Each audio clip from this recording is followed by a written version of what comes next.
আলাইকুম। আজকে আমাদের গাজীপুরের পিঠা, খুবই পছন্দনীয় পিঠা, গরুর মাংস দিয়ে করা হয়। এটাকে বলা হয় সংসার পিঠা। আপনাদের এলাকাতে কি বলে কমেন্টে জানাবেন। তো তৈরি হচ্ছে, এই যে মাংস ভিতরে দিয়ে এইভাবে চেপে চেপে এটাকে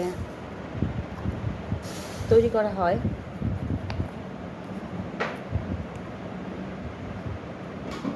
এটাকে সুন্দর করে ঢেকে দেওয়া হচ্ছে এবং একটু নকশা করে দেওয়া হচ্ছে।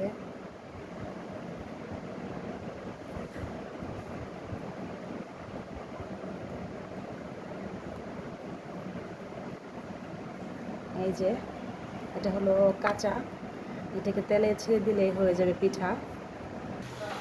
এই যে তেলে ছেড়ে দেওয়া হচ্ছে পিঠা। এখন